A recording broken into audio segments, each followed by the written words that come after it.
In a world before Sephora and skincare influencers, beauty was a dangerous game. The year is 1800, an age of lace gloves, corseted waists, and porcelain skin. But behind those perfect complexions lurked poisons, powders, and peculiar rituals that make modern routines look tame. So tonight, we're diving deep into the beauty secrets of the 19th century, from lead-laced powders and arsenic wafers to cold cream concoctions and bizarre anti-aging potions. And we'll ask, which of these ancient tricks actually worked, and which ones would literally kill your glow? The pale obsession. In the 1800s, beauty meant one thing above all: pale, untouched skin. A pale face didn't just mean beauty, it meant status. It whispered, "I'm wealthy enough to stay indoors. I don't labor under the sun." To maintain this deathly chic, women used whitening creams and powders, but the ingredients? They were anything but angelic. Most recipes contained white lead, a toxic metal compound that gave instant brightness and slow, irreversible poisoning.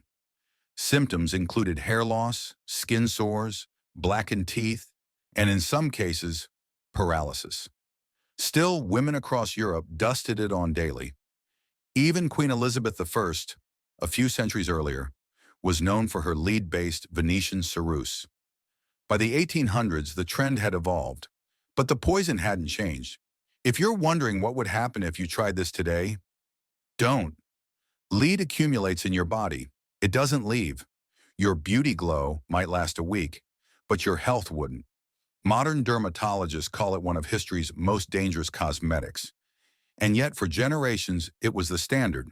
While the skin was pale, the cheeks and lips needed color, but not too much. Heavy makeup was considered scandalous. The goal was the illusion of natural health. So, what did they use for that soft, rosy glow? Well, a little bit of everything. Some recipes mixed carmine, a pigment made from crushed beetles, with vinegar and beeswax to make homemade blush.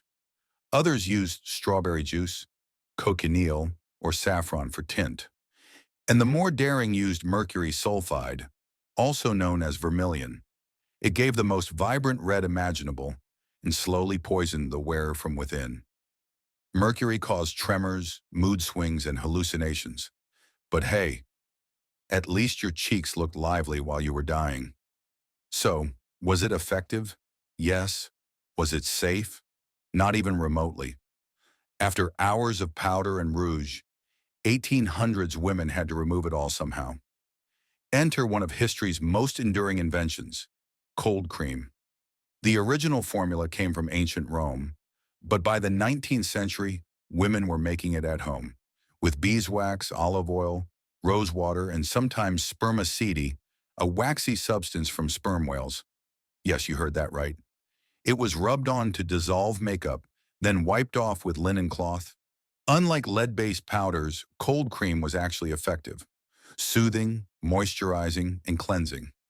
If you made a version today, swapping the whale oil for jojoba or almond oil, it's surprisingly good.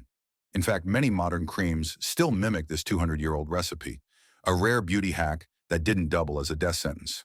When store-bought luxuries were out of reach, many turned to DIY beauty.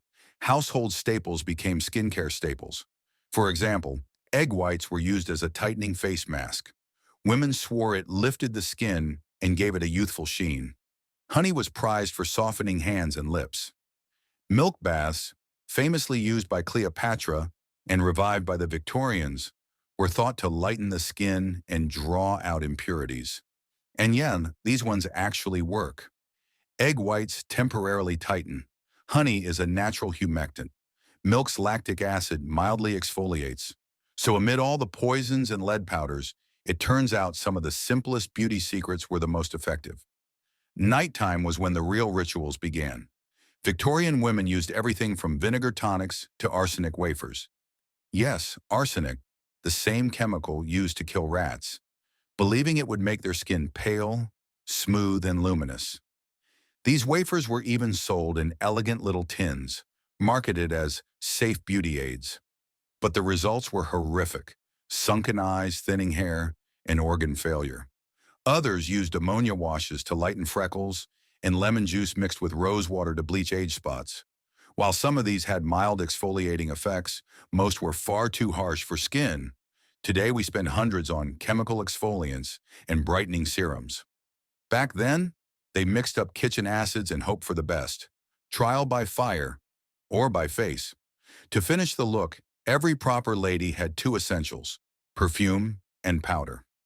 Perfumes were distilled from flowers, rose, violet, orange blossom, but they were often preserved in animal fats or alcohol, making them thick and heavy. A delicate scent could last days on clothing or make the entire room faint.